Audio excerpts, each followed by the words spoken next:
Hoy les voy a enseñar a hacer el efecto de tipeo para una palabra que queremos que aparezca letra a letra y conforme toda la palabra después de forma gradual.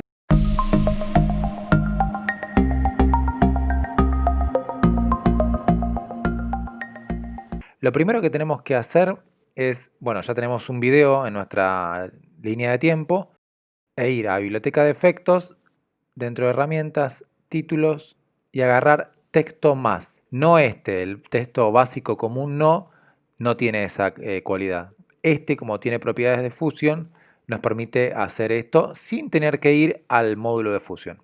Así que bueno, agarramos ese texto y lo ponemos acá. Agarramos la línea de tiempo, la ponemos ahí y vamos al inspector para ponerle, no sé, algún texto que nos guste. Por ejemplo, bueno, pensemos que esta es Buenos Aires, la ciudad donde nací yo. Vamos a agrandarle un poquito la letra. A ver, ahí está bien. Por acá. Y vamos a ir abajo de todo, dentro del inspector, la parte de video. Abajo de todo tenemos esta parte, Write On. Vamos a poner la línea de tiempo justo en el lugar donde empieza el texto.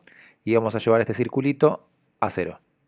Y acá vamos a apretar este diamante un clic. Queda en rojo, eso quiere decir que el keyframe ese está activo. Así que vamos a ir a la mitad, por acá. Y ahí vamos a agarrar esta bolita y la vamos a llevar al 100%. Entonces ahí va a ir apareciendo cada una de las letras de la palabra Buenos Aires. Así que bueno, vamos a ver cómo quedó. Así que bueno, ahí está, rápido y fácil el efecto de tipeo en DaVinci Resolve 17.